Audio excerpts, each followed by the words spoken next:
In this episode of the Waboripedia, the Figure Behind the Ink interview series, where we interview respected Horishi or traditional Japanese tattooers from all around the world, we will be sitting down with Kian Horisumi.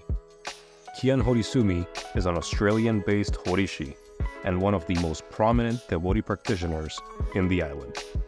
Join me as we sit down with Kian Horisumi and learn more about the figure behind the ink. Kian Horisumi, thank you so much for joining. Yeah, thanks for having me, man. Good to be here. Awesome. I've been the biggest fan of you for many, many years. I love what you do. I love the work that you put out. You're very in the know within the Japanese tattooing ecosystem with many friends and acquaintances and experiences that sometimes you share, right? Because you got your own YouTube channel, which I'm subscribed to, by the way. And if people listening haven't checked it out, then I definitely recommend that they do check it out and subscribe as well. So I'm very happy and very excited to have you here and dig a little deep into your brain. Yeah, cool, man. Your shop is based out of Sydney down in Australia, right? Yeah. We're in like right central middle of Sydney, right where the central train station. It's like a private studio style. So we're the third floor in an old warehouse. It's been converted. There's no street frontage. There's no sign. It's just a little buzzer and you buzz up. But we've got like usually 12 to 15 artists working there. So it's like a little hidden gem in the city. Nice. Very nice. Yeah, it's, again, if people look at your videos, they can see, I think that's your shop, right? They can see some of your shop. It looks really, really nice. And so you're all set up in there. People should definitely, check it out. Cool. All right. So why don't we just get right into it? Why don't we start from the beginning? Why don't you tell us what's your background and how did you get involved with Wabori? Okay, well, I've been tattooing since I was, I think I did my first tattoo when I was 15.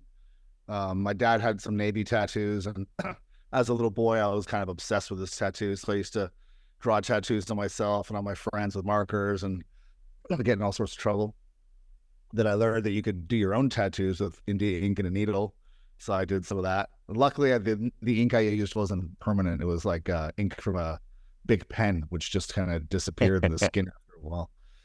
But then I made a machine when I was, I think, 15, 16, messed around a little bit, kitchen magician shit, and then I realized that wasn't the way to go. I mean, because I was in like a punk rock kind of scene, skinhead scene when I was young. So there was real tattoo adjacent. There was tattooers in our scene, and the sort of ethos and rules of tattooing were well known to us that were into tattoos, like we knew you don't tattoo from home and you don't do this and you don't do that. And so we wanted to be part of something like that. So we didn't break the rules, so to speak. So later on, I think I was 20, maybe 20, 21, I bought like one of these all-in-one kits from Spalding and Rogers, the Super Saver tattoo outfit #2. Spent all my money on that. And I bought that kit, and I had to wait like a month for it to show up, and it showed up. But I pretty much had a good idea of how to do the technical aspect of tattooing from doing my homemade stuff. So I got that. I did a tattoo on my dad, did a tattoo on myself. I got a job in a shop, right? And it just kind of went from there. But I'd always been really into the Japanese stuff because, we're going back to 93 here.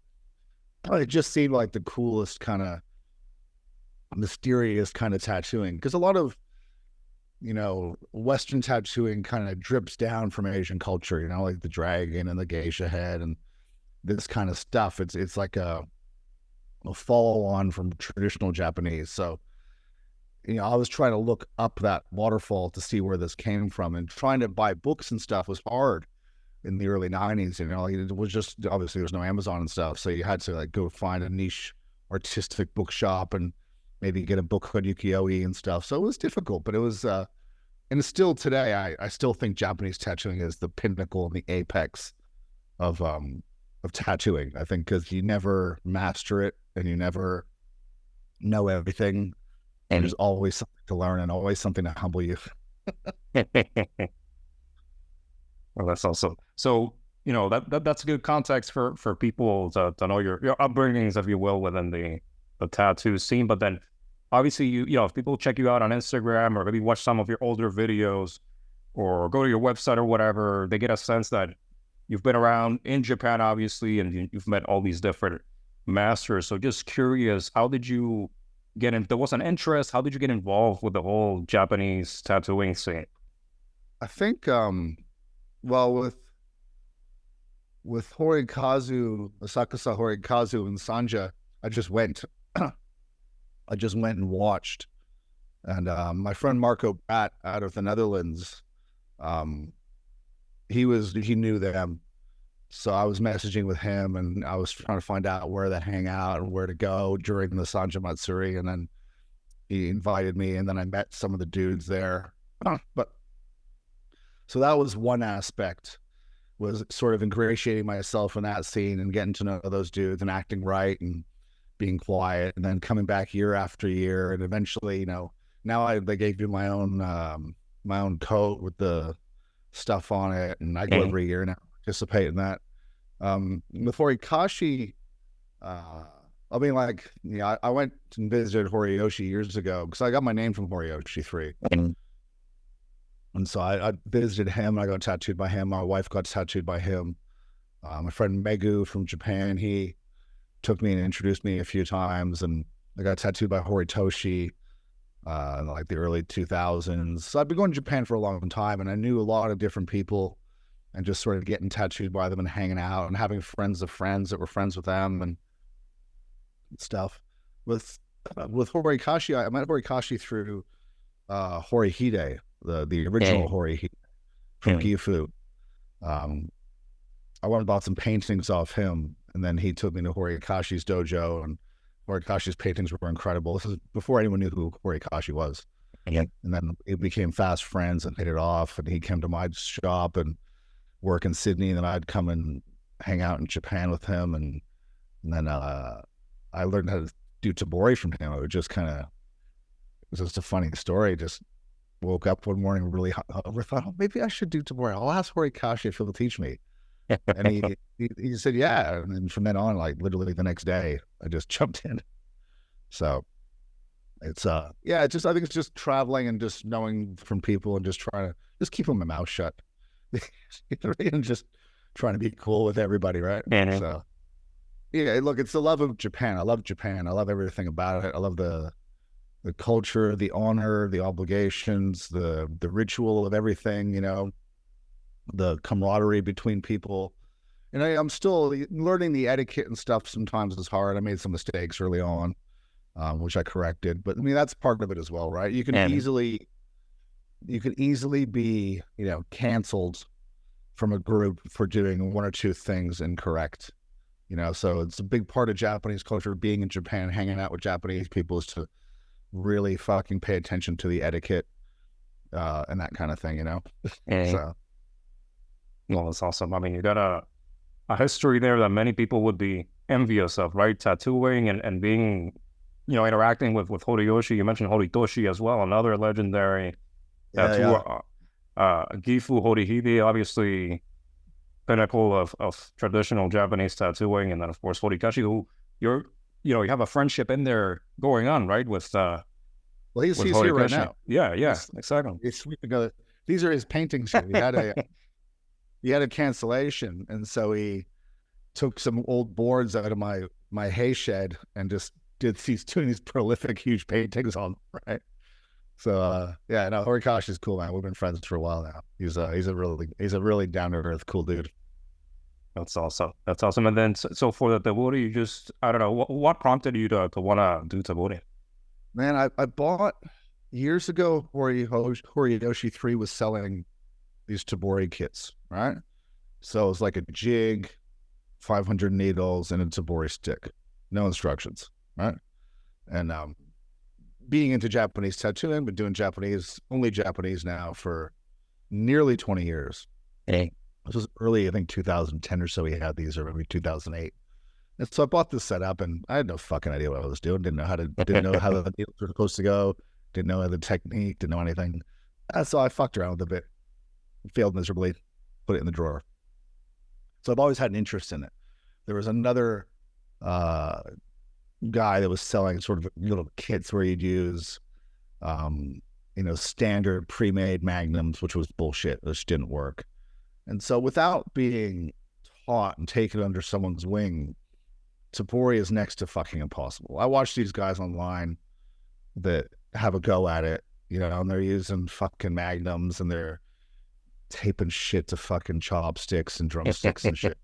I mean, I get it. I get why people want to do it, but you really kind of, you have to be taught. You have to be shown stuff. There's just stuff you can't figure out from what I mean. Maybe now you can look online if you're really devoted to sifting through the bullshit, but I just always was really attracted to Tebori. It was, you know, again, if Japanese tattooing is the pinnacle of tattooing, then doing it by hand is like the next level of authenticity and realness, you know.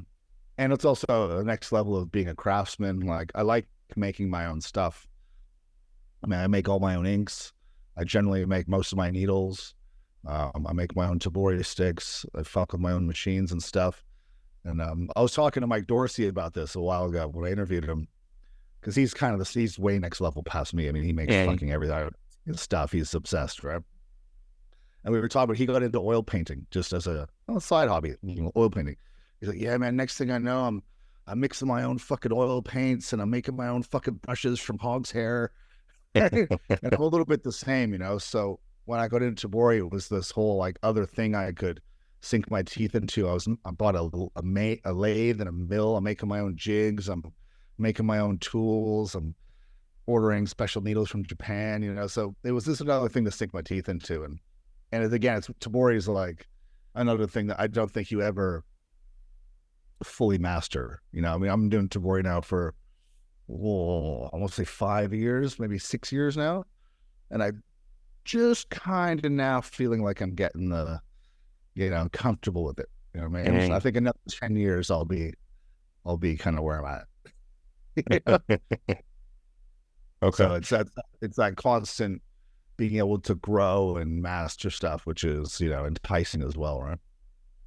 Oh, that's awesome. Yeah, and you know, just a little comment in here. I love that part about you as well. Like you got this hustler attitude about, you know, you're just putting yourself out there and getting things done. Now you're saying you're making machines and you're making your own stuff, and that's great. You know, I respect that. But, you know, having said that, what would you say are like the synergies or how it works well, and what are the differences between Tebori and machine? Well, I think Tebori, you get a different kind of client. You know, like I use machines for outlines and stuff, right? Yeah. Tried all the different kinds of machines. I was an early adopter of swash drives and rotaries in the early 2000s, and I always went back to coils. I've been using Dan Kubin's now for about 5, 6 years, 7 years, and I've recently just got everything back to coils, to my original machines from 30 years ago, which I've retuned. And so Tebori is just slower and more methodical because you don't have that noise, that buzzing, and you're a bit closer to the client. And, you know, the biggest issue is the not rushing thing, right? Is that there's no rush. You have to, you know, like with a machine, you can go fast if you're in a hurry, and maybe you don't get as much color in as you'd like, or the shading's not as dense as you'd like, but you can still make a great tattoo going fast. With Tebori, that's not the case. There's one speed, and that's good speed, and then there's shit speed. If you try to rush Tebori, it just doesn't work, right? And so it's almost a meditational kind of cathartic craft as well, is that you just have to slow everything down and be super fucking patient. And you have to instill this into your clients as well. Like when I book people in before consults, I make it really clear, like, this is what it is. This is what it takes. Please don't try to rush me or ask me how much longer, because this hurts my heart, because I'm trying to do the right thing by you and make a nice tattoo. And, you know, it's like it's anything, right? If you're cooking for somebody and they're like, hey, come on, hurry up. You know, tattooing's the same, right? Yeah. So I think you get a different kind of tattoo as well, in the sense that, you know, some of these machine tattoos, especially now with the cartridges and the wands, it's so clean. I mean, they look like they're made by computers, some of these tattoos. And that's a thing, and people like that, and that's great. Tebori stuff looks more like it's painted.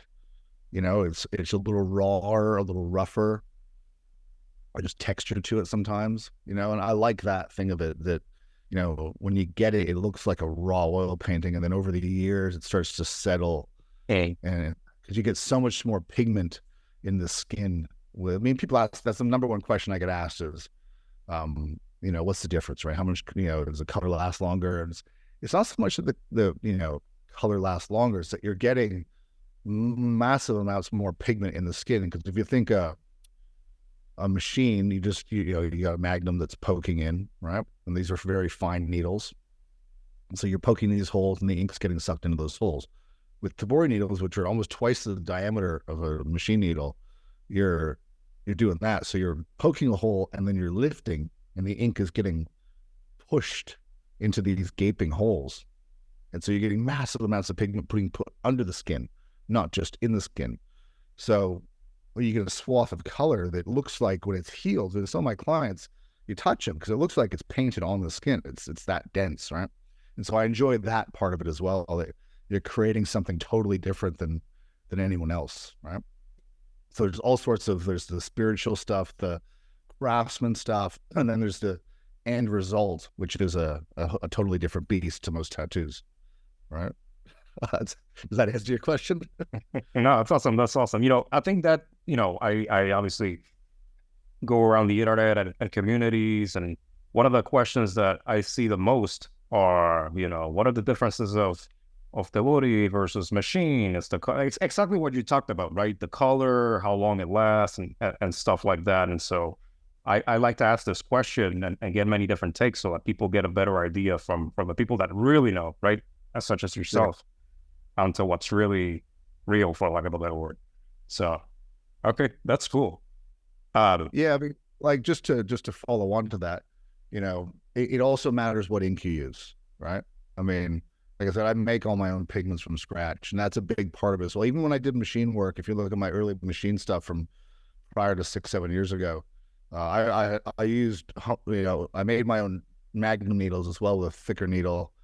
And so I did very dense tattooing back then as well. But even comparing that, what I thought was very dense compared to most people's machine work, and I compare the Tebori to my machine work, and it's probably twice as dense, right? So there's it's the ink plays a big part of it. If you're using, you know, commercial grade dispersion pigments, you're not going to get that kind of density that you would using powdered pigments from a reputable company, so to speak, right? So there's all sorts of factors that play a part in that, you know, and technique as well, right? You see what the Japanese call dirty Tebori, which is amateur guys doing Tebori, and it looks very light and kind of like the color looks dirty because they're not putting it in properly, they're not using the right pigment, right? That's why I implore people, if you're interested in Tebori, don't make a fool of yourself and try it at home. Go find somebody, go ingratiate yourself with somebody, you know, go get fucking tattooed, man. This is the thing that boggles my mind. I want to be a tattoo apprentice. Okay, go find the guy you like, go get a back piece from him, make friends. Oh, you know, like, well, shut the fuck up then, dude. You know what I mean? Because at the end of the day, no one's going to teach you for nothing, right? And if you go get tattooed by somebody whose work you enjoy and you create that relationship, you're much more likely to get a foot in the door that way. You know?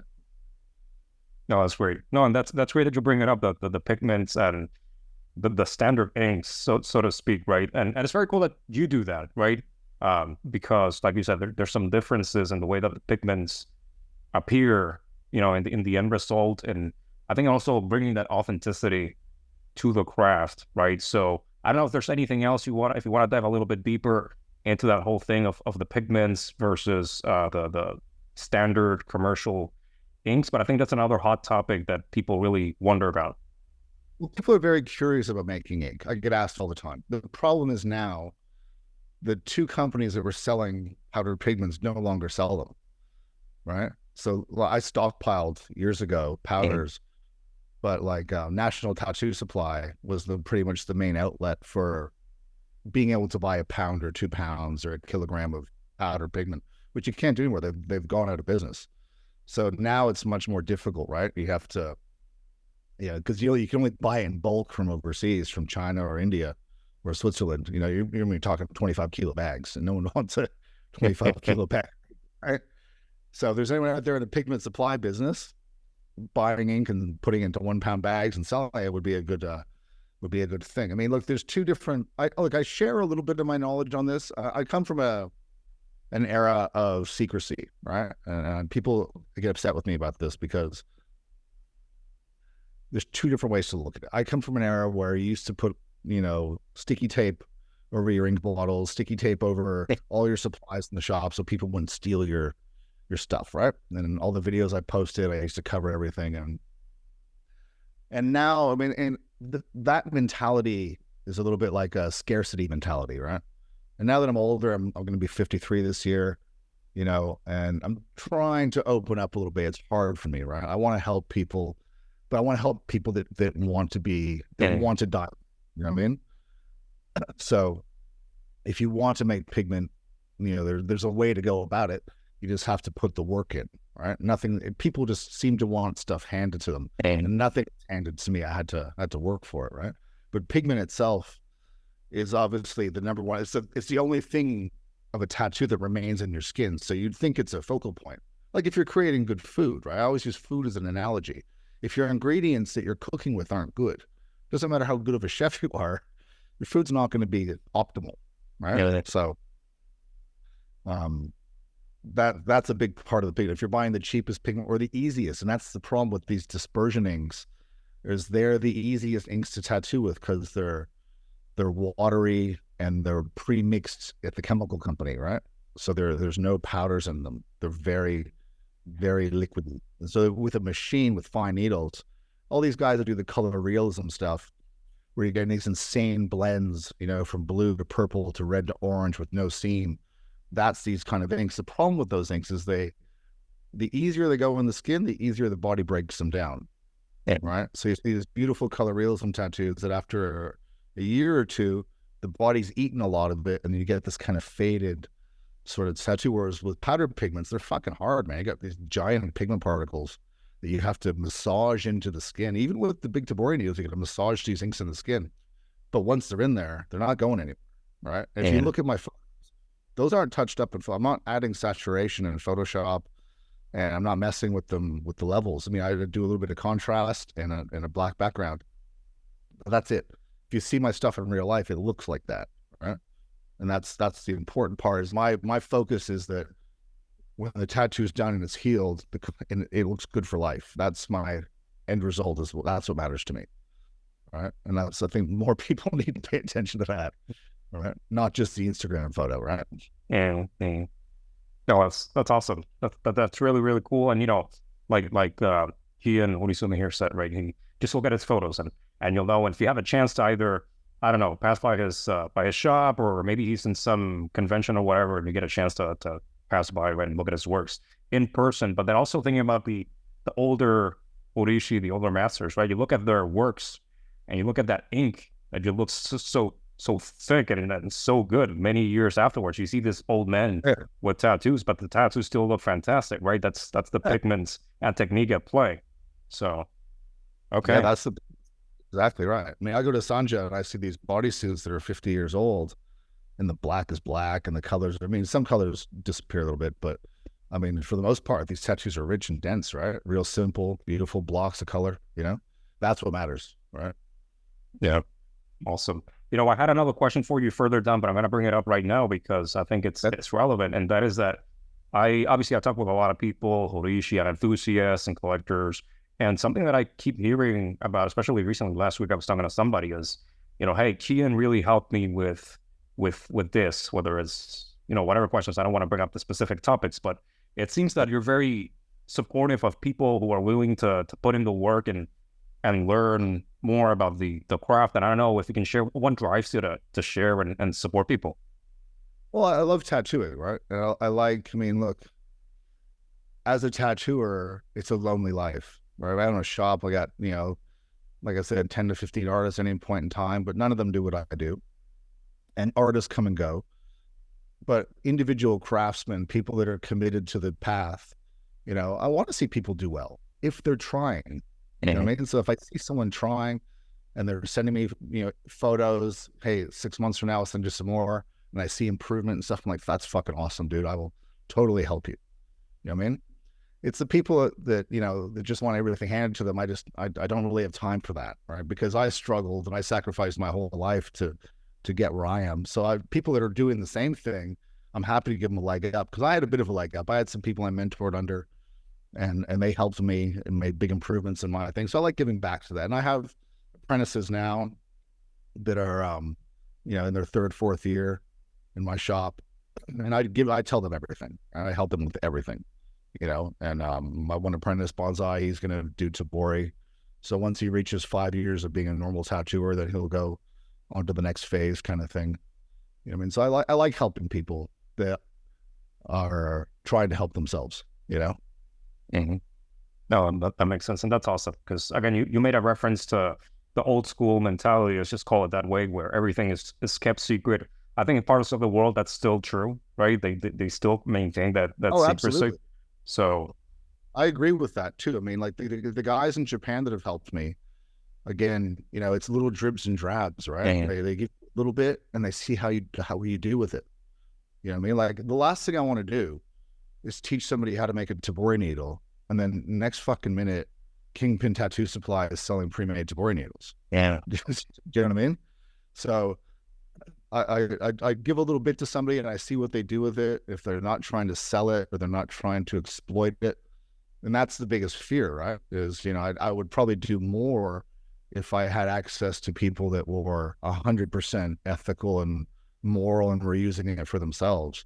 Yeah. But, you know, because I had stuff given to me, and I don't sell Tebori tools. I get a few things for people here and there, but I don't sell stuff, and I don't make how-to videos for money and that kind of thing. The podcast I do is more about spreading knowledge and ethics, philosophy and morals and stuff, right? I don't need to get attention by selling out my craft. Do you know what I mean?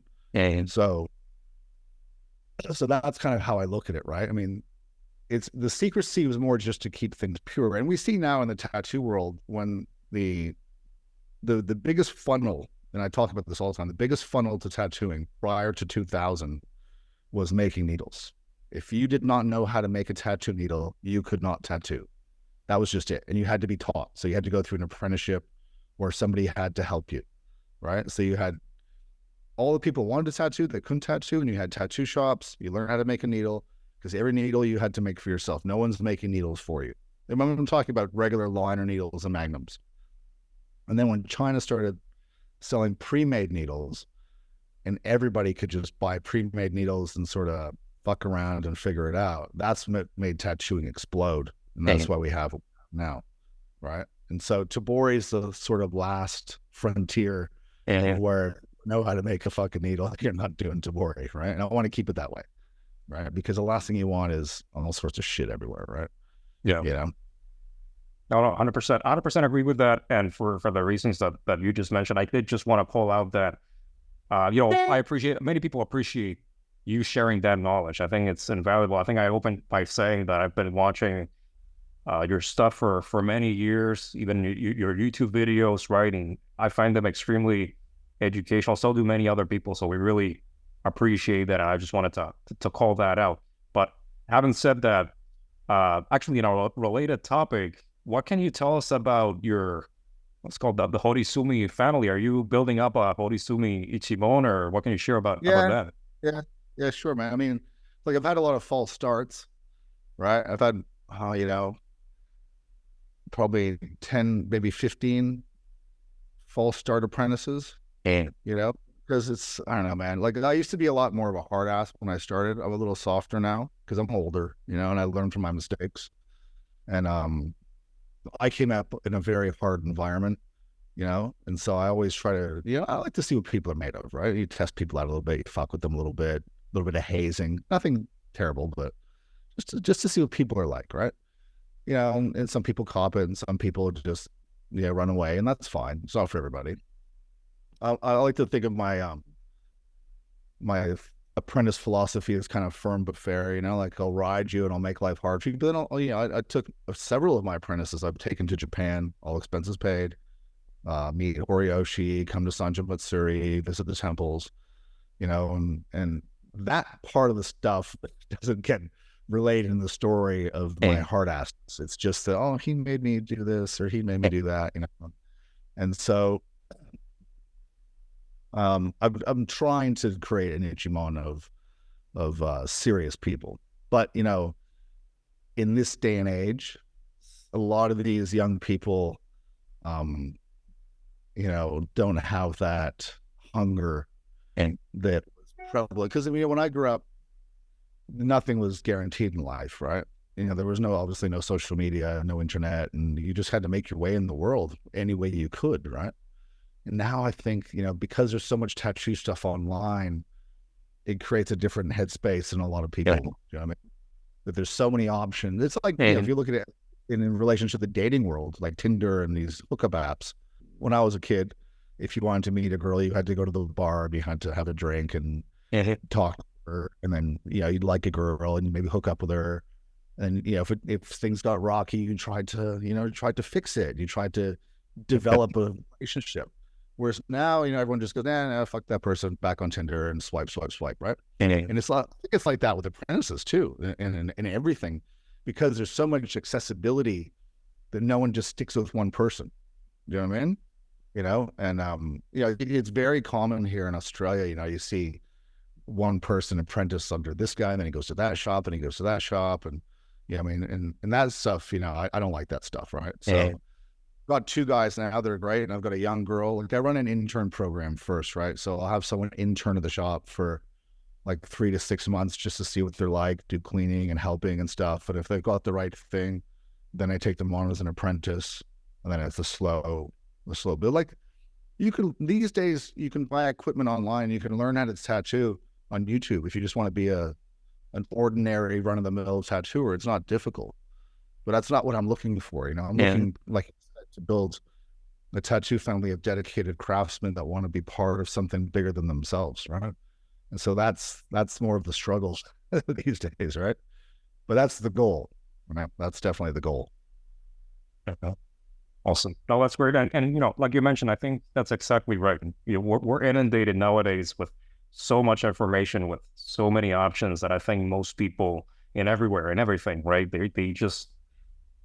They can't focus and they can't seem to find their way, right? So I can see how that translates to somebody approaching you, and then maybe, they didn't like how he talked, how he didn't say, he said the sentence, right?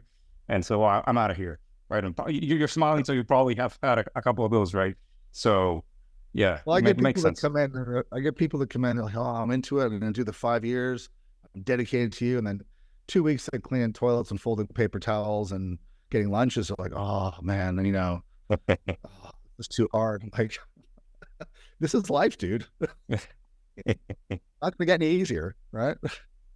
That's funny. No, that's great, and that's great. I think, you know, again, for those watching, listening, you know, you hear that's awesome. All the perks that you mentioned, just taking them to Japan, those that have somewhat proven their commitment, right, and showing them the ropes and stuff like that. Obviously, if you're really motivated and disciplined and hungry, obviously maybe there's something to explore here with Kian Horisumi, and of course, really looking forward to seeing what happens.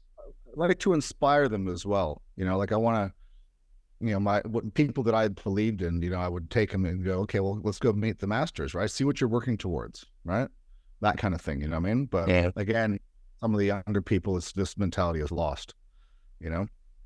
I'm all about taking on good people, right? If people want to work hard and dedicate themselves, right?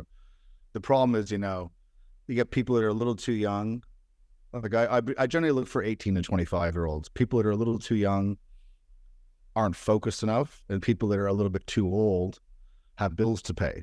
That's right. You know, I pay a little bit for my apprentices early on. After a few years, I get they make good money. But the first couple of years, it's struggle street, right? And so older people generally struggle with the low pay or the no pay for long hours because they're used to having a job and having disposable income and stuff, right? So this also struggle with finding good apprentices too, right? Yeah. Well, all right. So shifting gears here, super dramatically shifting topics, but going back to you and your craft and your preferences, do you have like a favorite subject to tattoo? Look, man, I like doing. I'm known for doing dragons and tigers and snakes. Snakes are probably my number one thing I do a lot of. And I've done some warriors. Look, I like it all. I like all that stuff. I like doing new stuff I haven't done before. Like I'm doing a Jiraiya back piece on one of my apprentices right now, which I've always wanted to do. I started 1 year ago and the guy never came back, so I never got to finish it.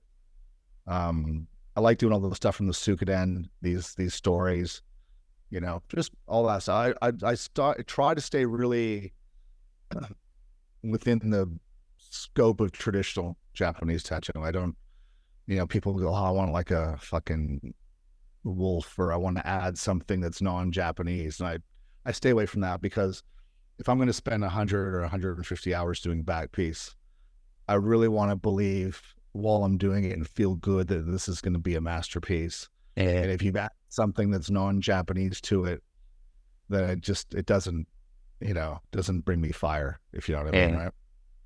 I'm doing it for, I've talked a lot of people out of dumb stuff, and every single one at the end's gone, I'm so glad I listened to you and didn't get that dumb shit. But look, I like doing it all. I like doing the hard black backgrounds, with the hard, the solid, like, I look at my sort of style. I used to reference a lot of like Horiyoshi 2 stuff and Horitoshi, the really dense backgrounds. And I still look at that. I've been influenced a little bit in the last sort of 5-6 years by Horikashi, opened up my backgrounds a little bit. I went through a full freehand phase for about 4 years now. And I felt like my early work had a lot of detail in it, was very dense. So when I went into freehand, it kind of had a little less detail in it. And so now I've gone back to a mix of stencil and freehand. And I'm trying to bring that detail and denseness back to my designs, The problem with freehand on big stuff is, you're limited by how many hours in the day, right? So if you've got a 6 or 8 hour session on somebody to start a back piece or a sleeve, and you spend 3/4 of that drawing it on, it doesn't leave a lot of the tattoo time left. Right. Whereas, with a stencil, if it's a line drawing, I could spend 8 or 10 hours on it, or whatever time I need, and then an hour or two putting the stencil on. So it's just finding that balance of, again, creating the best tattoo. Because sometimes the freehand stuff becomes an ego trip, right? Like, oh, I did it all freehand, but is the tattoo good? And it should be the question, right? That's great, you did it freehand, but it's not as good as it could have been had it been done, a mix, or you spend more time on paper and transferring it on, which is what I'm trying to do now. I'm trying to find that happy medium that everyone's fucking happy, mostly me, right? Yeah, that makes sense, and that's great. That's great to hear. That's great to hear, because that's something that people should be paying attention to. I say that because we have a mix of listeners, the audience, right? There's a bunch of tattooers, a lot of people who follow the brand, so to speak, or tattooers. We also have, of course, enthusiasts or collectors, and we have people who just don't. If it's cool, they don't even have a tattoo, maybe, but they're listening in. So I really appreciate when people share knowledge and snippets of really important information, like you just did, right, with the freehanding and stuff like that, so that people can learn a little bit more. Okay, cool. Actually, there's a bunch of things I want to comment in here, but maybe I'll ask. You mentioned you're working on a Jiraiya piece now on one of your apprentices that you really wanted to do. Are there any other subjects or designs that you really want to tattoo but haven't had the chance yet? Look, I'd like to do all the characters from the Suikoden, all the Kunioshis. I'd love to do all those. I've got a couple starting this year. But yeah, because I've done a lot of dragons and a lot of snakes, a lot of phoenixes and a lot of tigers, and that stuff's great, and I love doing those. And the koi fish, people shit on the koi fish. I fucking love doing koi fish. I think there's so much latitude you can do with fish and water and maple leaves and stuff, right? Which is fun, and it's easily digestible for just a regular person can look at beautiful koi fish in water and see the beauty in it, right? And it's not scary. Like some people, like I like doing severed heads, right? I think severed heads too, but some guy gets a sleeve of severed heads and he has kids and a wife, and it's a little bit, a little bit off-putting at the meetings, maybe. I don't know. You know what I mean? I think koi is nice, and the warrior can be nice. But yeah, I like to do more of the complicated, maybe the lesser known Suikoden characters as back pieces. I don't think they lend themselves great to sleeves and stuff unless someone's quite large. And the problem in Australia specifically, and I'm sure it's in America as well, is I have to spend a lot of time talking people out of putting too much in their tattoo. And, you know, I want a sleeve, bro. I want the dragon, the samurai, the geisha, the Hannya mask. And I'm like, okay, pick one, right? Pick one, nice, make it flow, get the other stuff on another sleeve. And that other thing should be a back piece, because that's, you know, because there's a style in Australia called Oriental, right? Which is making everything super fucking small and adding it all into one sleeve, right? And so breaking people out of that mentality took a while. Just like, you know, 10, 15 years ago, convincing someone, like a foreigner, a Westerner, a back piece was from neck to back of the knee. That was a hard sell, man. That was a hard sell. Everybody wanted to stop at the waist and get the biker back piece, right? Thanks. And then it'd be, I go, okay, well, we'll go to the bottom of the buttock, right? So if you look at a few of my early pieces, it's just the butt tattooed and not the back of the thigh, right? Now it's just, this is how it is. And I used to argue with people all the time. I never did waistline back pieces, right? I always tell people like, I'm not going to do your back unless we go all the way down. And now it's just, my minimum tattoo I do now is a chest plate and a half sleeve. I don't do any sleeves without a chest plate unless they're getting a front. And I don't do any backs. I don't touch the back unless it's a full back from neck to thigh, to have that continuity. Because, you know, the back is the biggest canvas on your body, and you start just fucking putting a NASCAR jacket of stuff on there, just turns it into a mess. And, you know, as tattooers, we need to save people from the clients, right? Because clients sometimes don't have the best ideas and aren't educated and don't understand until they get the tattoo, right? Hey. So I look at it as my duty is to guide people into getting the right stuff and getting the good stuff. And, you know, as someone who's a little bit knowledgeable about this stuff, I have the foresight to be like, you're going to come back and you're going to want to add this and that later. So let's just do it all now and make it work. Yeah, I think this is super important. I think more tattooers need to do that, because I see a lot of tattooers compromising, and it kind of, I think it bites them in the ass down the track, right? Because maybe people are scared of losing the customer. But I mean, I've knocked back a lot of work that didn't fit into these parameters, because I want to do things right. And again, I want to feel good when I'm spending 100 hours tattooing somebody, that I'm not compromising my own, what I think is right. The big trend here is people getting leg sleeves before getting a back piece, right? Like a traditional leg sleeve from ankle to, you know, mid thigh. And I'm always like, well, how are you going to end it in the thigh? What's the, like, you have a hard line? Are you going to, what are you doing, right? Get the back piece first, and then we'll add the legs afterwards, as it's supposed to be. And this is the hard sell now. This is the thing I'm having trouble with, because telling someone, listen, I don't want to tattoo you because, you know, I think it's the wrong way to do it. And sometimes they don't really understand, you know what I mean? But I know in my heart that once I get up to mid thigh, how the fuck am I going to end this tattoo? If you do a sleeve, obviously you've got a hard line here or a hard line here, and, you know, you got a chest plate, or, you know, back in the day you'd do like a hard line there, but on the thigh, having a hard line across or a hard line diagonal, I think it just looks, you know, silly, right? So it's just trying to tell people that don't know about this stuff the right way to do it. Sometimes they take it the wrong way, right? That makes sense. That makes sense. And that it's reassuring to hear you say that, right? I mean, because if they're going to you, they should trust you, right? You know better than them. I mean, if they know so much, just tattoo yourself, or you know, or don't get anything done. But it's like, but, you know, here's the master, listen to the master. He knows best. And it's reassuring that, you know, that you have that vision of knowing what people might want, and making sure that the tattoo is cohesive, right? That the arm matches. Yeah. the back and the legs and stuff like that, and you have that vision. I think it's very, very good to hear that from you. And I think, like you said, I encourage people to have that in mind as well. A lot of people start with one sleeve, right? Because most people, I think in the West, they might start with a sleeve, and they think that's it, right? But then they're done, and then they're like, oh, I want my other sleeves. And then they have their other sleeve, and they're like, we're done. And then maybe a couple weeks, months later, maybe I should get my back done. And that now they want a back, right? So exactly. I think it's important for the tattooer to have that vision of, to make sure it's a cohesive piece. Yeah. I learned a lot of this from Gregory at Dragon Tattoo, who I worked with. He mentored me years ago, almost 20 years ago now. And he explained to me that exact concept, like the customer is going to come back. So when you stop a half sleeve, make sure you leave it in a way that you can add on seamlessly. And everything you do, you look at it as modules, right?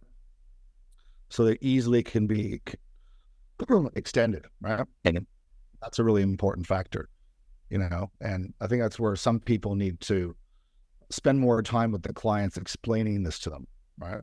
Because we all know, I'm just going to get one tattoo. No, you're not, dude. You're not just going to get one. Right? That was funny. All right. What about that? You mentioned Suikoden, and you mentioned wanting to do the whole thing, which is really cool, right? Of course, people listening, you should definitely get one of the lesser popular figures. They're all very cool, by Kian, by Horisumi in here. But do you have like a favorite outlaw or scene from Suikoden? Look, I like the guy fighting the snake. That's one of my favorites. Giant serpent's good, and the guy fighting the giant tiger. I mean, these are both, because they you're envisioning this great struggle, right, against this giant beast and overcoming it and stuff. And it can be a metaphor to life. I believe tattoos are talismans, right? Even like a tiger tattoo. What does it mean? Well, it means it's a fucking tiger, dude. It means a tiger. It's tiger power, right? Like, it's not that complicated. You know what I mean? Dudes would go off into battle with, lions on their armor, or a tiger or a dragon, and it would give you the sense of, like armor, right? And so a tattoo can be the same thing, if you want to add to your self-confidence or to your personal whatever, having these power symbols on you can definitely accentuate your outlook towards the world, right? So even if maybe you're a little bit too hard of a person and you get some peony flowers and something a little bit soft, it can soften you a little bit, This kind of stuff, I think people maybe overthink it a little bit, when really just a picture and the basic visual meaning of it is what it is. Well, all right. So actually, we're going to walk through some of your tattoos, like, we've alluded to before. But before we do that, is there anything else you can share? What can you tell us about we already talked about your pigments, but anything else to share about your colors or about your composition style? I don't know, man. I like my blacks to be black. And that's, black is a hard color to get dense. And I like my stuff to be strong and readable. I think that's the most important thing. I think too much detail and too many overlays and too many layers, and I think that can take away from the power of a tattoo. Like if you look at my work, I don't do wall-to-wall color. I always leave a little bit of a skin gap. And again, this was here's a little nugget for you tattooers. This was Gregory telling me this. When you look at, let's say a back piece of a dragon, right? If you do wall-to-wall color, every scale's fully colored, everything's fully colored. When the eye sees that, the reflected light off the tattoo, you're not seeing any skin. You're just seeing color. So it's harder for the eye to break it apart and see what it is, especially in low light conditions and stuff, right? Whereas if you leave a little skin gap on each scale, if you look at my work clearly, you'll see every scale's got a skin gap. Every line has a skin gap. There's no wall-to-wall color in any of my tattoos, even flowers, anything. And the eye, the light reflecting off that plain skin, the eye reads that a lot better. And so it breaks down the tattoo much more readable to the viewer, and it gives the tattoo more power. So you're not squinting, trying to figure out what's going on. It's right there. And I think that's important, especially with large scale Japanese work, which is meant to be seen from a distance, right? When you go to Sanjo Matsuri, where you see these guys in Japan, and you see their work from, say, 10 meters away, right? It's like you can see what it is. That's power. If you have to get up there and fucking, I think that takes away the power. You know what I mean? So if you have to, it's like a joke. If you have to explain a joke, it's not funny. If you have to fucking sit there and, it takes away the strength of the tattoo, right? So that's why my work is very clean, very simple. It's not simple because I can't draw. It's simple because that's the way I'm fucking making it. Because I wanted to exude that real elegant simplicity so it's easily seen, right? That's probably like what breaks down my entire philosophy towards tattoos. It's just elegant simplicity, which is easily seen. Awesome. Yeah, you got to trademark that. Elegant simplicity. That's great. All right, let's actually look at the works. Let me start by sharing my screen. All right, so what I do here is I'll let you do all the talking, and then maybe towards the end I'll have a sprinkle of comments to add from my side. But having said that, please go ahead. So I started this tattoo I just finished this tattoo about 3 months ago. Started this tattoo about 10 years ago. This was all stencil. The background is all by freehand. So there's a guy named Richie. His brother had passed away, so he wanted a tattoo to commemorate his brother. You can see in the dragon's claw to the right of his head there, he's holding the Hoju, the Pearl of Wisdom, and it's got the Banji for the year of his brother's birth in there. And he just wanted a big, powerful, strong tattoo. And Richie's become a very good friend of mine. And the tattoo was very painful for him, but he sat through it, man. He took it. So that was all started by, all the background was done by machine before I started doing Tebori. He's got a koi there on the left thigh, just kind of showing the koi jumping up the stream, trying to become something better, and then the dragon appearing. And then we did all the color by Tebori, because he took a little bit of a break for a couple of years, and when he came back, then we colored it all by Tebori, and he's got the peony there on the right side there. So that's for me, that's a big head in the middle, nice strong tattoo, easy to see, easy to read. I'm really happy with this piece. Oh, that's awesome. I really particularly I really try to look for little things that are pretty cool. The horns of the dragon, I don't know, I think they look really powerful. I love the details the grooves that you did in there. Really makes it look like this strong dragon in the background. You mentioned it's by machine, but I'm getting some, I don't call it Horitoshi vibes, but I like, the more skin breaks that you have in that background in there. Really makes it look very dynamic. This is before I was influenced by Horikoshi, when my backgrounds were very, very tight. Yeah. And very Horiyoshi 2, Horitoshi kind of vibes, for sure. And I'm going back in that direction now a little bit, right? I'm kind of bringing them a little bit tighter at the moment. Awesome.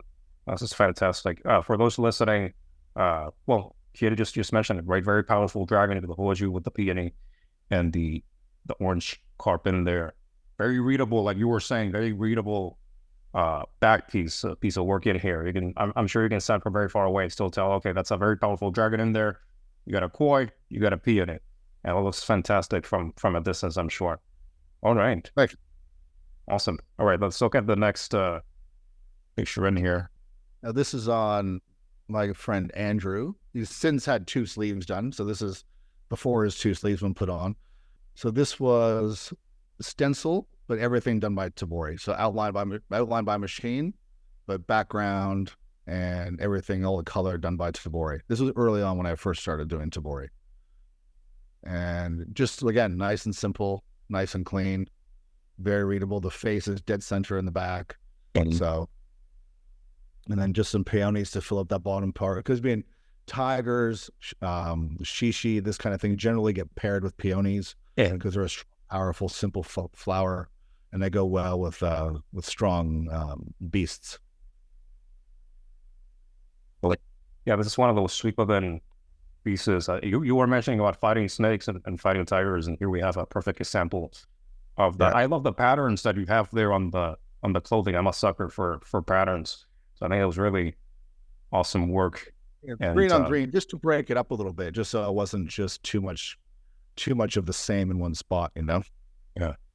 Oh, looks great. It looks the tigers. I think we got another tiger work to look at later, but I really love when people do the tigers right, because I don't want to say that there are ugly tigers out there, but there are some pretty funky, special tigers out there. So when I see a proper tiger, I Yeah. love it. So this is great. Yeah, this is awesome. It looks very, we were talking about dance and stuff like that. I don't know if this picture was taken like right after the work was complete, but if you look at the blacks here on the clouds, I don't know, they look really, really dense. They look really good. So Yeah, I think this was taken when I just finished the Senja Fuda up there in the top left. okay. Everything else is healed except for the Senja Fuda. Mm-hmm. Awesome. That's fantastic. All right. Let's move along. Okay. Right, now this is Jason. So Jason's journey started with just that back piece, that Kuniyoshi back piece. And he had a bunch of shit tattoos that he had lasered off. He had some serious laser sessions to get 2 tattoos off his shoulder blades. And so we did that piece. That back piece is all machine. Then subsequently, when I moved over to Tebori, I think the 2 sleeves in the back are machine and the legs are by Tebori. So we did the big warrior with the lots of detailed patterns on the kimono of the warrior. And then we added the onis on the thighs, and then the kois coming up from the ankles. And the left sleeve's a dragon that comes onto the chest, and he's got Fujin and Raijin on his front ribs as well. So he's got he's my first full body suit. Nice. Yeah, that was one of the questions that I had, because I looked at this and I looked how crazy good the patterns were and the clothing and the scales of the snake. And I was like, wow, is that the warrior machine? Because that's a lot of detail. So you mentioned it's machine, that makes sense. It looks fantastic. And you got a little kappa in there at the bottom. I think that's pretty. Yeah, that's pretty cool. This is awesome. This is awesome. And is it a Muniwari suit, or is it Donburi like the whole thing? Muniwari in the front. So Fujin Raijin on the ribs, and then he's got some demons on the thighs. Awesome. The little antenna, the Fujin and Raijin. Again, really powerful piece, like we were mentioning. Fighting with the beasts. It looks fantastic. And I also want to call out the placement of the elements, right? The water and the zone, and then the clouds, right? Which makes sense. Sometimes you see people putting clouds at the bottom and then somehow water at the top, and then it's like, what is that? It's got to start water, earth, cloud, always. Yeah. Awesome. No, it's fantastic piece. I encourage people to actually go into the Instagram. I think you have it in there and a couple of other places, and zoom in so they can appreciate the details. Obviously, from a distance, it looks fantastic. You know what it is, but also I think it's pretty cool that if you go up close, you can appreciate all the details that you put in here. So I think that's pretty awesome. And again, I love the movement that you did with the background, right? The clouds, the waves, that dynamism. I always love to see that. Awesome. Thank you. All right. Let's see what else we got in here. Right. So this is based on a Horiyoshi 3 design from, I think it's 100 Demons book. The client chose this, and I like Horiyoshi 3's artwork, so I agreed to do it. And this was, I believe, all the background was by machine, and then we did all the color by Tebori. So this was again in the transition period where I just started Tebori. So the patterns and stuff, obviously, I did by machine in there, but everything else, all the other color was by hand. Okay. Now, again, I love the dynamism in the piece. I love the patterns as well. Again, what you were saying, that elegant simplicity, this is another great example of exactly that. And, again, fantastic. Peonies at the bottom. You got the Horiyoshi figures in there, a Hanya mask in there as well. I think it's pretty cool. I think peonies are a good sort of secondary motif for a lot of tattoos, right? I think chrysanthemums can sometimes be a little bit too busy, but a peony is always a nice little space filler to add some sort of softness to a tattoo, right? And to take up some space, and not overpower the story, Yeah, that's a good point, because obviously chrysanthemums, like you said, very busy, And then you've got obviously the momiji, but the momiji are leaves, right? So if you're thinking about flowers, like you mentioned, peonies are a great choice. Cherry blossoms are also very small, but they do have a certain connotation, right? So you can't really use them everywhere all the time, right? Yeah. Excited. All right. Oh, this is awesome. This is awesome. Great rendition of the Horiyoshi piece. All right. Let's Yeah, this guy. This is Chris. The first tattoo, right? Just wanted a fucking cool tattoo from me. And we settled on this giant Raijin. And I had this idea to do the giant drums in the background. And again, this was all background. He was one of my first Tebori clients. So we did all the background by machine. And then I literally, on his first color session, I was like, hey, so I started doing Tebori. Do you mind if I do Tebori on this? And he's like, yeah, that's fine. That's cool. So all that red was that's my first Tebori. And then the green, it's just, for me, it's a super powerful tattoo. You can see it from a mile away. You know what it is. The yellow and the black drums really, just as much as they stand out, I think Raijin stands out even more. So they're just it's just a nice composition, you know? Oh, this is awesome. I love the placement of the drums, right? Some are behind, some are in front, right? You can see the dynamism and the elements, not just the clouds, but again, the moving, the I don't know, scarf's not the right word, but the green thing, for lack of a better word, the movement in that, right? And then, of course, the writing is just spectacularly powerful. You can't go wrong. If you want a powerful piece, you really can't go wrong with something like this. It's amazing. Awesome. All right, not much to say other than it's a powerful, awesome piece. So sometimes that's enough. All right. All right. Now this is Elke. So she came to me when she was 24, first tattoo. And initially she didn't want the background. So she wanted a small tiger on her back, and we spent some time over a couple of consults. We settled on a big tiger. I knew she'd come back, right? So we settled on a big tiger, Nukibori style, just the tiger, filling up as much of her back as I could. So I had the one leg there you can see coming down onto the buttock, the left leg just above the buttock, and the big head. And then I finished it, and literally I think it was like a couple of months later, she was like, I want to do the background. And I was like, so we did all that. That's all machine. That was done, I think, in 2016. We finished that. And since then, I'm just finishing her second sleeve now. So she's got 2 snake sleeves with chest plates. And we've just booked her in for Munawari front, all the way down the front, with 2 shishi on her ribs, coming down with some more peonies. And yeah, she's quite dedicated to the path now, which is great. And she's a great client. She struggles a little bit with the pain sometimes, but she always shows up and she always sits. And she doesn't, she doesn't rush me. She just lets me do my thing. And the people that, and I know this sounds whatever it sounds like, but the people that trust me and just let me do my thing get my best work. It's the people that art direct you and sort of start changing stuff where it's like designed by committee. And is when stuff starts to kind of not be optimal, you know? Awesome. No, this is, I saw this one and I'm like, again, this is how you make a tiger. It's just a really good, powerful tiger. It looks, I have something else that's being worked in my back, but if I didn't have that, then this type of tiger is just amazingly good. I really love the power in this. And it's very interesting and of course, very good. A lady has such a powerful back piece. And of course, you mentioned also the sleeves, and now she's getting the shishi. It's amazing bodysuit. Really looking forward to seeing how that one pans out if you ever share. But again, yeah, this is, you got the peonies in there, you got the bamboo, of course, with the tiger, right?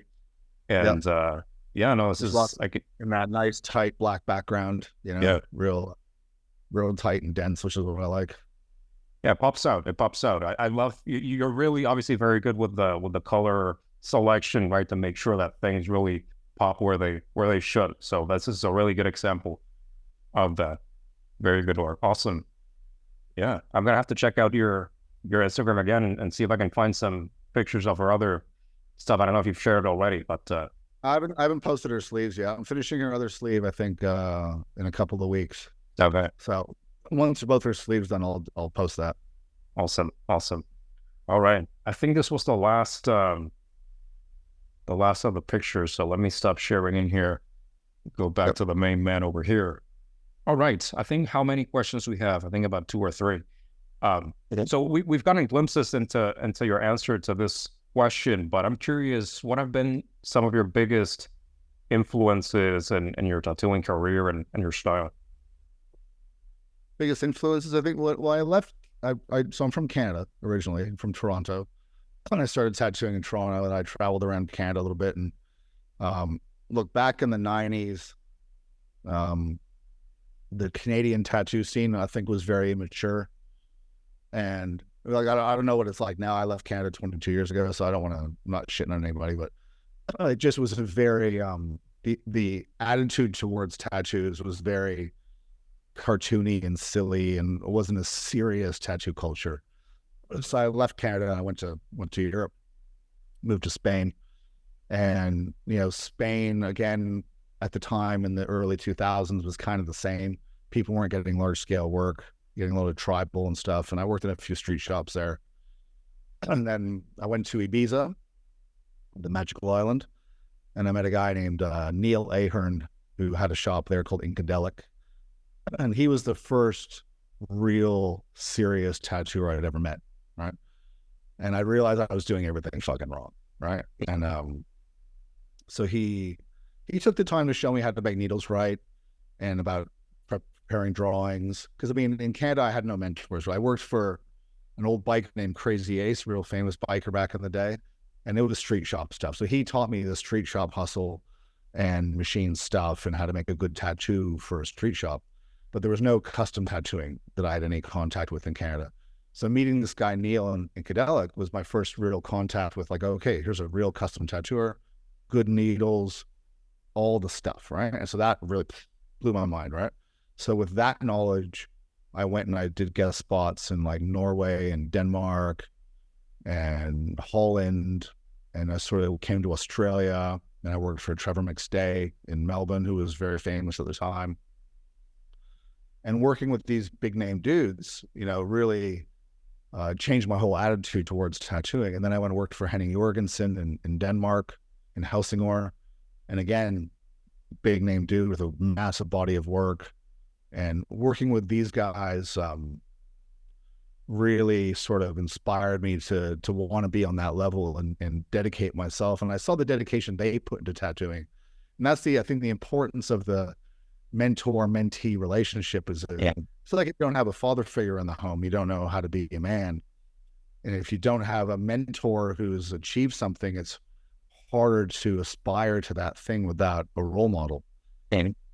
So I was very fortunate in 2006 that Gregory, what really jump-started my career in Japanese was Gregory was going on a holiday, and he offered me his chair in his shop at Dragon Tattoo for 6 months. So I'd done some Japanese stuff at this time, but he's like, no, you come work in my shop for 6 months, live in my house, and you can do all the Japanese that I won't be doing while I'm away. And I was like, okay. And I just literally, and I didn't really know what I was doing that much, but I jumped into the deep end and sort of, fought my way through it and figured it out. And I came out of that experience a much better artist and had a greater understanding of what I wanted to do with myself. So then I just kept traveling a little bit, working for good people. And then I came to Australia and settled down and took all the knowledge that I had gained and started building my career here and just doing, I said, I'm just going to do Japanese. And I worked at a shop called Intervision for the next 5 years, building a clientele. And then, and my inspiration was to keep in touch with these people. I'd go visit them, and then I started going to Japan and stuff. And then I opened my own shop and sort of, I'm still inspired by Japan. Every time I think I'm good, I'll go to Japan, and I'll go to Sanja, and I'll be like, fuck, man, I need to work harder. Because you see these because there's so much work you don't see. No one sees it, man. You go to Japan. There's all these back pieces of bodysuits and artists you've never heard of that are miles above anything that you think you can accomplish. You know, there's a few of them are on Instagram now, but 5 years ago they weren't. 10 years ago they weren't. There's whole tattoo ichimons, traditional families that you've never heard of who do impeccable work, like by hand. And this stuff I find inspiring, trying to get a glimpse into that and trying to achieve that myself. And that's why I'm so, as much as I use Instagram and I enjoy it for showcasing my work, I'm very much against the Instagram mentality of just posting photos for Instagram, because that's not real, right? What's real is your client living the rest of his life with his tattoo and being proud of it and having a tattoo that takes his shirt off and people are like, whoa, right? And that's beautiful. It looks good and they're proud of it. And, so that's what inspires me is creating the best work I can that's going to live hopefully past me, right? So that's the stuff that gets me up in the morning and in my chair doing stuff, right?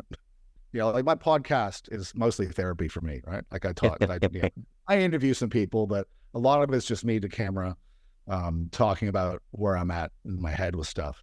And as much as my work, I try to be authentic and I try to bring a level of authenticity to what I do. And then the technical stuff and the know-how and the craft that I love, but also the drawing, right? You can be as authentic as you want and be as dedicated to the craft as you want. If you don't draw and your work sucks, right? And that's something I have to remind myself all the time, that you cannot just rest on your laurels of, who you are or what you've done in the past. Is you have to constantly hone and maintain your skills and not jump from style to style to style and not be like I follow very few tattooers on Instagram because I don't want to be influenced. And I got this idea from Chris Trevino. I read his book years ago, and he says he doesn't look at any Japanese tattooing at all because he doesn't want to be influenced, right? And it's true. Like I got heavily influenced by Horikoshi and changed my backgrounds and all that. And I'm trying to bring that back now and go back to what I was doing before. And so it's important that when you have a vision and you have focus, that you don't flit around from style to style and keep absorbing new stuff. You have to maintain your own vision. And again, it would be back to if you had a restaurant and you were a chef and you had a style of cooking. If you're constantly changing it, you're going to lose your focus, right? You know what I mean? It's like you're saying the question was about influence. It's finding that balance between being influenced and being inspired, but then also maintaining your focus, right? Yeah. That's the daily struggle, right? Well, that's awesome. No, I really like how you said, you have to ground yourself and look for that hunger, right? To improve, to become better, and to find your own style, right? Getting that sweet spot of inspiration to borrow and incorporate it into your own language, right? Rather than just copying off of other people. And sometimes just like you were saying, sometimes you just see stuff and subconsciously maybe you start absorbing some of that stuff without you even realizing. So it makes a lot of sense. And it's also very cool that you mentioned, I've heard that before and I've experienced it myself. There's so much that people really don't see in the internet, right? You just got to live it. You got to go to the places and get that inspiration firsthand to really, grab that power. No, that makes sense. Awesome. I think I have one more or two more questions for you. And again, I feel like I've gotten a good sense of it, but just maybe we can peel the onion a little bit more. But what's your take on the Horishi and client influence while you're working and then after the work is done? The influence, like how much say the client has, or no, did I say influence? Maybe I need another coffee. The bond, like the Horishi-Client bond. Yeah. Look, man, I've become really good friends with most of my clients. If they're the right kind of people, if they're good people.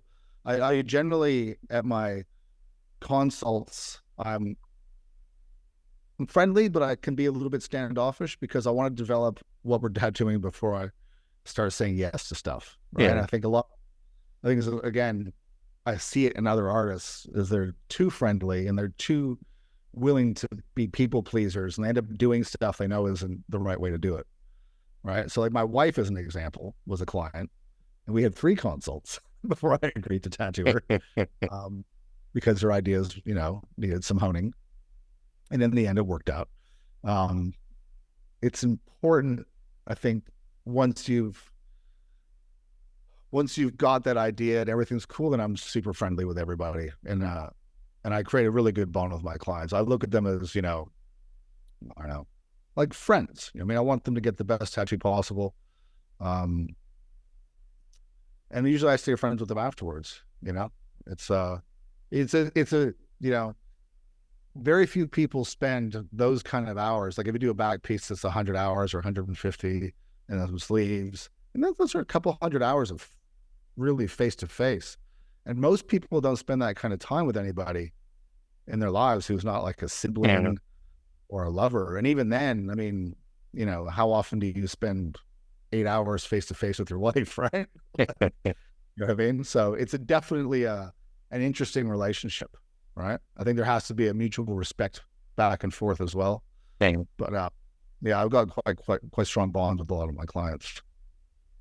Awesome. Oh, that's great. I always like to ask, and I think I also mention it in almost every video, but I like to ask a question so people can get a better sense of who you are, your personality, how you roll, so to speak. Whether they're thinking about getting a tattoo from you, or they're watching the video or listening to the podcast now and thinking, oh shit, this is a really cool guy. Maybe I should get a tattoo from him. And, it kind of helps give them the perspective of who Kian Horisumi is and how he behaves, so to speak. So maybe they're not too intimidated or whatever when they're approaching, the tattooer, in this case, you, right? So look, I like to have fun and have a joke. My shop's fun. We have a lot of fun in the shop, but the tattooing part's serious, right? Awesome. All right. So we've heard about your past. We've heard about what you're doing right now. What's next? What's next in the world of Kian Horisumi? Well, I've got my shop going now. I've got a couple of good apprentices. Ideally, without giving too much away, I'd like to have a shop that's just Horisumi Family, maybe just Tebori at some point in time. That would be maybe the goal in the next 10, 15 years, something like that. Because as far as I know, that kind of thing doesn't really exist in the West yet. I know. There's not so many people doing Tebori here in Australia. There's a couple that dabble in it. I think there's a Japanese guy in Melbourne that does it. Other than that, I think I'm pretty much the only person doing it full time and doing all my work like that. I think just keep on trucking, man. I'm 53. I've probably got another 20, 25 years of tattooing ahead of me. I have no plans of retiring and stuff. As much as I enjoy running a business, my own tattooing is what's important, so just keep on doing what I'm doing and trying to make nice, big, clean, solid work that lasts forever, right? And again, just trying to get better at what I do. Because like I said, it's 6 years into Tebori now, and I'm just kind of feeling like I'm getting to where I want to be, but it's a long road ahead, right? Awesome. You're too humble, but that's great to hear. Awesome, man. You know what? It's been real. It's been good. This has been a great conversation. I really appreciate all the knowledge that you shared, your experiences, your thoughts, your views. I'm sure people are eating this up. So thank you for really investing the time with me here. And I wish you the very best of success moving forward. Oh, thanks, man. Look, I appreciate having the platform to talk. I don't talk about myself a lot in my own podcast, so it's nice to tell my story to you. And I appreciate the opportunity. Thank you very much. If you would like to learn more about the world of traditional Japanese tattooing, follow the Waboripedia Instagram page, hit like and subscribe in the YouTube and Spotify channels, and stay tuned for the meanings and stories behind Japanese tattooing, Horishi interviews, and more.